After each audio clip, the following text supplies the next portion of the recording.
자, 선생님 기권이 뭐라고요? 그래요. 대기권 혹은 기권이라고도 하는데요. 구조에 대해서 알아봅니다. 생물권과 외권은 구조라는 말을 붙이지 않았어요. 기권, 그리고 땅, 직권, 그리고 물, 수권만 선생님이 구조라는 말을 붙였습니다. 조금 더 구체적으로 얘기하면요. 층상구조라고도 얘기를 해요. 우리가 멘틀과 해계의 분리, 원시지구 형성 때 한번 언급했었는데 층상구조라는 건 계단처럼 층이 쫙쫙 나눠져 있다는 겁니다. 결론부터 볼까요? 기권의 구조입니다. 지금 온도 분포에 따라서 층이 나눠져 있습니다. 어떻게요? 대륙권, 성층권, 중간권, 열권 몇 개의 층으로 나눠져 있어요. 그렇죠. 4개의 층으로 층상 구조를 이루고 있다라고 표현을 하는 겁니다. 그럼 우리는 무엇에 대해서 공부할까요? 왜 4개의 층으로 나눠져 있는가? 그리고 4개의 층은 어떤 특징이 있는가? 이런 걸 당연히 공부를 하게 되겠죠. 자, 한번 보도록 합니다. 모든 그래프는 X, Y축을 포커스에 둘 것. 다시 말해 이 그래프는요. 고도, 쉬운 말, 높이에 따른 기온을 가지고 분포를 나눠둔 겁니다. 여기 복잡하게 권계면, 권계면, 권계면이 3개가 나와 있는데 우선 요건 생략하고 그림을 보세요. 그러면요. 대륙권과 중간권은 높이 올라갈수록 온도가 감소하고 있고요. 성층권과 열권은 높이 올라갈수록 온도가 증가하는 그래프입니다. 물론 자연현상이니까 그래프가 이렇게 선생님이 지금 단순한 그림 그린 것처럼 나타나지는 않죠. 하지만 여러분이 어떤 그래프를 볼 때 어려우시면요. 한 2개의 점을 지정하시면 됩니다. 2개의 지점을 지정하셔서 각각을 읽어주시면 돼요. 그러면 높이 올라갈수록 온도는 어떻게 된다? 1번, 2번. 온도는 증가하는구나. 이렇게 읽어주시면 돼요. 그래서 선생님이 이걸 여러분이 할 수 있다는 전제하에 온도 그래프가 어떻게 된다?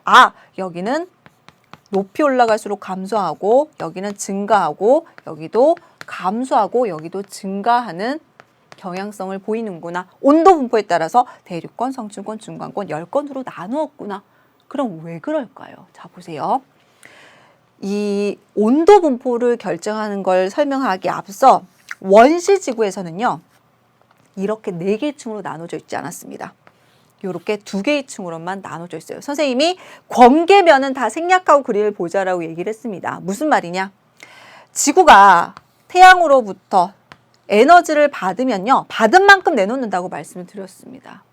따라서 태양이 있는 쪽 상대적으로 상공에서는 온도가 높을 것이고 또 지표 부근에서는 받은 만큼 에너지를 내놓아야 될 테니까 또 온도가 높을 겁니다. 그래서요. 과거에는 대기권의 구조가 높이 올라갈수록 온도가 감소, 온도가 증가하는 몇 개의 층? 2개의 층이었습니다. 그런데 이 구조가 이렇게 발전을 한 거예요. 왜일까요? 그렇죠. 이 구조가 나타났기 때문입니다. 그러면요, 좀 단순화시키면 중간권은요, 대륙권의 연장이라고 보셔도 되는 겁니다. 그러면 성층권 때문에, 성층 권계면이니까 선생님이 여기다가 체크를 할게요. 성층권의 존재가 4개의 층으로 더 세분하게 만들었구나 판단하시면 됩니다. 그럼 뭘까요? 대륙권은 지표로부터 에너지가 나가니까 우리가 그걸 뭐라고 하냐면 지표 복사열이라고 합니다. 지표 부분에서는 지구에서 받은 만큼 내놓는 지구 복사열이 나가서 지표에서 온도가 제일 높고 높이 올라갈수록 온도가 감소하는구나. 중간권은 선생님이 여기에 연장선상이라고 했구나. 열권은 여기 태양만 생각해도 좀 단순하게 접근할 수가 있구나. 나머지 지역은 모두 온도 분포 어렵지 않으시고요. 성층권에서 높이 올라갈수록 온도가 증가하는 이유는요. 성층권에는 뭐가 있다? 성층권 높이 20에서 30km의 오존층이 존재하고 있습니다. 오존층은요. 오존층은 자외선을 흡수합니다. 따라서 자외선을 흡수하니까 높이 올라갈수록 온도가 높아지는 경향이 나타난다. 그러면 온도 경향, 거기에 따른 각각의 이유 설명을 드린 겁니다. 그리하여 층이 몇 개로? 4개로 나누어졌다는 거. 그럼 더 발전해서 2개의 층이 오존층이 형성됨에 따라서 4개의 층으로 더 세분화되었다도 판단하실 수가 있으시겠죠. 그러면 선생님이 우선 생략하고 보자고 했던 이 대륙 권계면, 성층 권계면, 중간 권계면 체크를 해보도록 할게요. 우리가 높이를 따질 때도요. 이 그림이 굉장히 중요하거든요. 이 그림이 굉장히 중요한데 참 자주 언급이 될 겁니다. 그랬을 때 대륙권은 보통 11km, 여기는 50, 보통 여기는 80km로 나타나요. 대부분 그림을 그릴 때. 그랬을 때 지금 가만히 보면요. 대륙권계면, 성층권계면, 중간권계면이라고 하는 것은 계면, 경계가 되는 면입니다. 경계가 되는 면. 몇 개 있어요? 대륙권과 성층권 사이에, 성층권과 중간권 사이에, 중간권과 열권 사이에 3개가 있습니다. 우리가 자연현상에서 온도 경향에서 이렇게 되다가 갑자기 높이 올라갈수록 온도가 증가하는 이런 경향성으로 급하게 바뀔 수가 없습니다. 완충 경계가 있어야 되는 거죠. 그게 바로 뭐다? 권계면. 따라서 권계면은 층과 층 사이의 경계가 되고요. 이 지역의 특징은요. 높이 올라갈수록 온도가 일정합니다. 높이 올라가도 온도가 늘 그 자리에 머문다, 일정하다. 이런 특징을 보인다는 거 기억해 두시면 되겠습니다. 그래서 선생님이 전체적인 온도 분포, 그 이유 4개의 층에 대해서 정리를 해드렸는데 이 각각의 층들의 특징에 대해서 좀 알아보도록 하겠습니다. 그건 선생님이 판서로 좀 정리를 해보도록 하겠습니다. 자, 앞서 선생님이 그림 그린 것 중에서 높이 그리고 여기를 기온이라고 했을 때 모든 층을 다 그리지 않고요. 한 2개만 우선 그려보도록 할게요. 자, 요렇게 온도 분포. 얘가 지표면이라고 했으니까 여기 온도 분포를 보고 여기는 대륙권이구나. 그 위쪽은 높이 올라갈수록 온도가 높아지는 성층권이구나. 판단되시죠? 자, 여러분 보세요. 선생님이 여기 지역에, 즉 지표 부분의 공기 덩어리와 제일 높이 있는, 대륙권에서 제일 높이 있는 공기 덩어리를 비교를 할게요. 자, 온도 분포를 읽으면요. 여기는 상대적으로 따뜻한 공기, 여기는 상대적으로 찬 공기가 될 겁니다. 따뜻하다, 차다는 상대적인 거예요. 어떤 온도 이상, 온도 이하가 아닙니다. 그러면요. 따뜻한 공기는요. 가벼워요. 찬 공기는요. 무거워요. 그럼 어떻게 할 변형성이 큽니까? 무거우니까 내려오고 가벼우니까 올라갈 겁니다. 이런 연직 순환을 요렇게 움직여서 하나의 순환을 이루겠죠.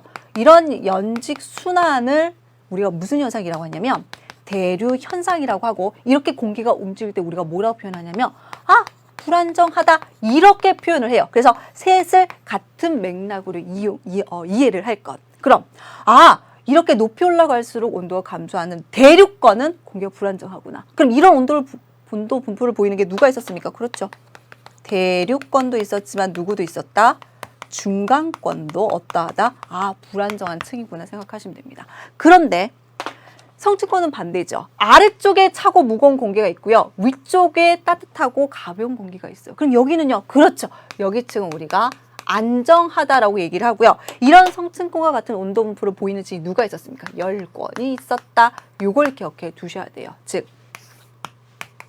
선생님이 대륙권계면 생략하고 그래프를 그리면 요런 분포가 보이는데, 어떻게 대륙권, 성층권, 중간권, 열권일 때 어떤 특징이 있다? 대륙권의 온도 분포와 중간권의 온도 분포로 봐서 불안정한 층, 여기도 불안정한 층, 여기는 안정한 층, 여기는 안정한 층으로 구별할 수 있구나 기억하셔야 되고요. 요 개념이 조금 어렵습니다. 아시겠죠? 그래서 요 개념 기억하시고 더불어 여기서 특징을 보여줄게요. 대륙권은요. 대류 현상이 활발해서 대륙권이라고 기억하시면 돼요. 그럼 공기가 올라가고 내려가는 움직임, 이런 대류 현상이 있으면서 여기 쪽에는 아주 적은 양이지만 누가 추가적으로 있냐면 수증기가 있어요. 그러면 수증기가 대류 현상에 의해서 상승하게 되면 뭘 만들까요? 그렇죠. 바로 구름을 만들게 됩니다. 구름이 있으면 뭐가 있을 가능성이 높아요? 비나 눈이 오겠죠. 이런 걸 우리가 뭐라고 한다? 이런 현상을 강수 현상이라고 얘기를 하고, 혹은 다 통틀어서 구름이 있으면 바람도 불 테니까 기상 현상이라고 얘기를 할 수 있습니다. 무슨 말을 하고 싶은 걸까요? 대륙권에는요. 대류 현상과 수증기가 만족되기 때문에 기상 현상이라는 특징을 보입니다. 그럼 쭉 올라가서 중간권 먼저 볼게요. 중간권도 선생님 대류 현상이 있으니까 기상 현상이 있겠네요. 아니에요. 여기는요. 우리가 높이 올라갈수록 공기가 희박해요. 중간권에는 수증기가 없습니다. 여기서는 기상현상이 나타나지는 않아요. 대류 현상은 있지만, 그럼 중간권은 어떤 특징이 있다? 모든 층 중에서 온도가 가장 낮습니다. 모든 층 중에서 온도가 가장 낮은 층을 유지한다는 거 기억해 두시면 되겠고요. 성층권은요. 이미 얘기했네요. 뭐가 있습니까? 오존층이 있고요. 오존층은 자외선을 흡수해서요. 무엇을? 생명체를 보호하는 역할을 한다는 거. 제일 위쪽에 있는 열권은요. 선생님 뭐라고 했습니까? 높이 올라갈수록 공기가 희박하다고 말씀을 드렸죠. 공기가 희박해서요. 일교차가 굉장히 크게 나타난다. 그래서 제일 많이 언급되는 특징들 꼭 하나씩은 기억해 두셔야 됩니다. 그럼 기권의 구조에서는 무엇 선생님 정리해 드렸습니까? 그렇죠. 대륙권, 성층권, 중간권, 열권이 왜 나눠지는, 즉 온도 분포와 그 온도 분포의 이유, 그리고 특징, 그리고 안정, 불안정을 4가지 정도 정리했다라고 보시면 되겠습니다. 뭐 앞서 선생님이 원시지구의 형성에서 얘기했었지만 기권의 구성 성분, 즉 대기권에 제일 현재 많이 있는 것은 무엇이다? 질소. 두 번째는요, 산소. 여기가 78%, 여기가 20%에서 둘 구성 성분만 거의 98%에 육박한다는 것도 다시 한번. 자, 첫 번째 내용. 아유, 이미 다 봤던 내용이네요. A, B, C, D 이름부터 쫙 나와야 되겠죠. 대륙권, 성층권, 중간권, 열권이고요. 높이도 11, 50, 80 많이 보시면 이 높이도 대략 정리가 될 겁니다. 그래서 온도가 어떠하다? 감소 증가, 감소 증가고 더 여러분이 좀 신경 써야 될 거. 온도 분포로 봐서, 즉 위쪽에 찬 공기가 있는 것으로 봐서 여기서는 대륙권은 불안정하고 여기는 안정, 여기도 불안정, 여기도 안정하다는 게 어디가? 대륙권, 성층권, 중간권, 열권 이렇게 정리해 드리도록 하겠습니다. 그럼 내용 한번 보도록 할게요. 1번 A층에서 일어나는 기상현상은 직권의 변화에 영향을 미친다. A층에서는 불안정하고 수증기가 있다고 했죠. 그래서 무슨 현상? 그렇죠. 바람이 불고요. 구름이 만들어서 비나 눈이 내리기도 합니다. 그런 걸 뭐라고 한다? 기상현상. 바람이 불고 비가 내려요. 그럼 풍화침식 운반 퇴적이 나타나겠죠. 그럼 직권의 표면이 변화가 일어날 겁니다. 따라서 1번 옳은 설명이고요. 2번 볼게요. B층은 성층권은 유해한 자외선을 흡수해서 생명체를 보호하는 오존층이 있다. 그렇죠. 오존층이 20에서 30km 범위에 분포하기 때문에 높이 올라갈수록 온도가 증가합니다. 따라서 2번도 옳은 설명이고요. 3번 한번 보도록 할게요. D층은 일교차가 가장 작게 나타난다. D는요. 높이 올라갈수록 공기가 어떠하다? 희박하다겠죠. 그래서 일교차가 어떠하다? 크게 나타나는 층이라고 말씀드렸습니다. 틀린 정답은 3번이 정답이 되겠고요. 계속해서 한번 알아보도록 하면 4번. A와 C는 공기의 대류 현상이 일어난다. 그렇죠. 대류 현상이 일어난다. 연직순환이 있다. 불안정하다. 같은 맥락으로 이해를 하라고 얘기했고, 불안정한 이유는 높이 올라갈수록 온도가 감소한다. 즉 높은 곳에 차고 무거운 공기가 분포하기 때문이라고 말씀드렸습니다. 역시 4번 옳은 설명이고요. 5번 한번 보도록 하면요. B는 성층권, C는 중간권, D는 열권이다. 선생님 이미 이름 말씀드렸습니다. 정답 몇 번? 3번. 간단하게 해결할 수 있겠죠.